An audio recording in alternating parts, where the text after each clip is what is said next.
First off, yes, as Ashley said, my name's Kristine, and just before I get started, I just want to say a huge thank you to Camille and everyone who has put this function together.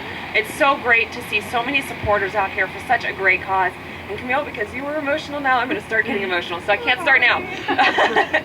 But thank you so much, and please can we give everybody that's here today another round of applause for what is put together and for you all coming out today. So thank you so much. So basically I'm here to talk a little bit about myself, my story, kind of the emotion that goes through someone that's gone through this. So to start off, I have a question for everybody. How would you feel if you woke up in a hospital one day and you were surrounded by nurses and you didn't know why you were there? So you turn to a nurse and you say, why am I here? And they look at you and they say, because you were raped and because you were left on the side of the road. And what kind of emotion would run through you? What would your thoughts be? What if this was a friend telling you this story? What would your thoughts and emotions feel for them at that point? Did you know that every 107 seconds, someone in America is sexually assaulted?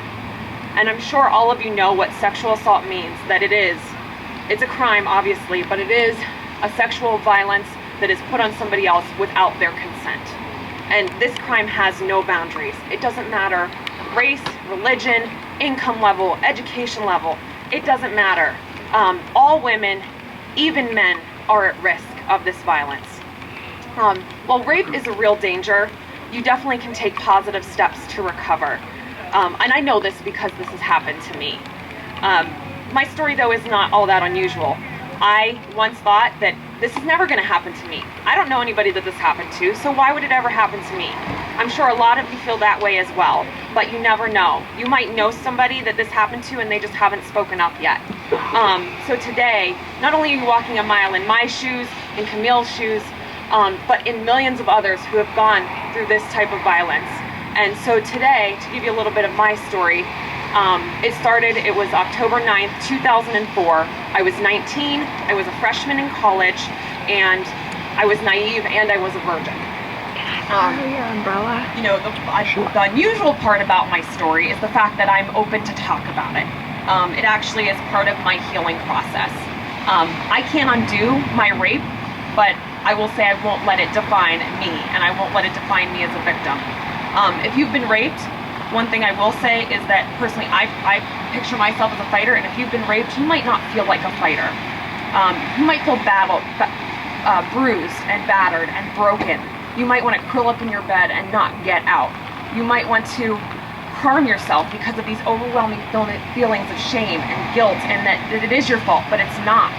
But it's okay to feel like that, because honestly, victims of sexual violence are actually 3 times more likely to suffer from depression and 6 times more likely to suffer from post-traumatic stress disorder.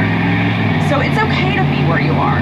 I'm not sharing my story to make you feel worse. I'm sharing this story to remind you that you don't have to stay in that broken spot. No one has to be defined by their rape or sexual assault. And the other point of that is nobody fully recovers from rape. I'll be honest, 11 years ago, and I'm still recovering today. Recovering from rape has become a part of who I am, and I continue to share that. So the next thing I am going to share with you is 3 tips that have helped my healing process. Some are big, some are small, but they've all helped me to get where I am today. The first thing is go to PAR, Pittsburgh's Action Against Rape. 10 years ago, a year after what had happened to me, I went to PAR and I went to one of their counseling sessions with a group of people that all shared their stories as well. And I'll be honest, I left there and I felt like my story was inferior. The good thing that came out of it was the fact that it made me aware of how big of an issue this is. And it also made me aware of what great things that PAR does. So PAR was founded in 1972 by Ann Pride, and at the time was the first rape crisis center in Pennsylvania, and today it is the sole rape crisis center of Allegheny County. Woo! Annually, it serves 2,800 victims a year.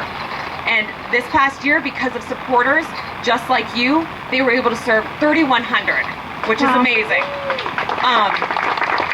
On top of that, the great things they do offer to victims of all ages, men, women, and children. They offer counseling. They offer a 27-hour hotline available on holidays as well. They also offer advocates that go out across the state and country and teach prevention and education as well. So my second step was to speak to someone. If this has happened to you, for me, speaking to one person was so helpful in the beginning. I'm not saying go out there and spread your story to the world, but talking to someone can be a huge help.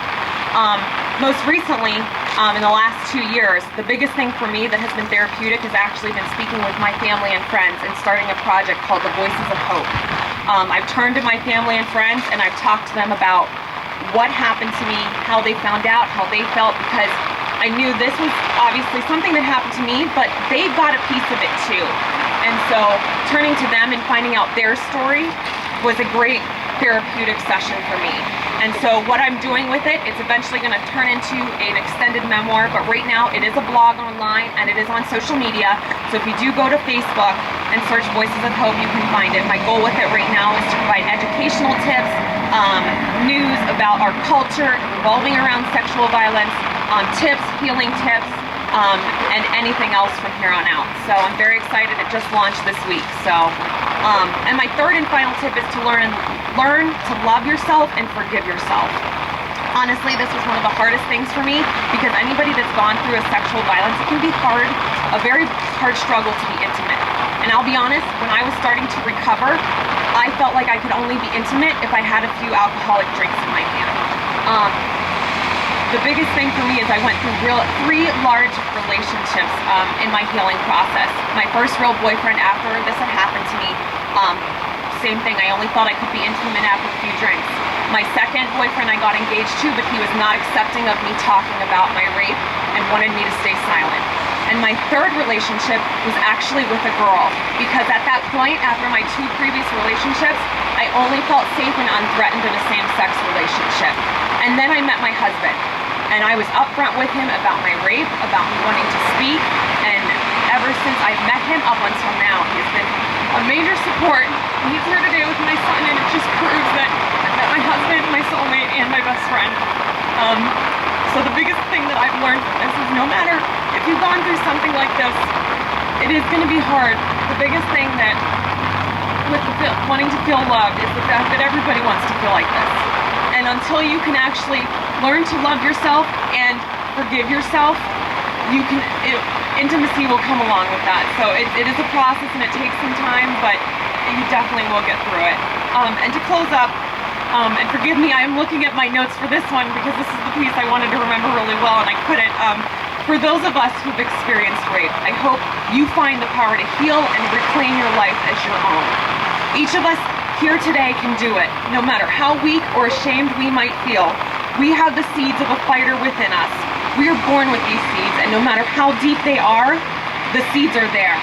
Whether you've experienced rape, whether you're a friend of someone who's gone through this, or you just want to educate yourself, today is the day, and now is the time to begin to water your seeds and raise your awareness and your courage and fight. So take your first step today, and today we should raise our voices for everyone who's walking a mile in someone else's shoes. So get out there and walk a mile because you guys are here for a great cause, and thank you so much for coming out.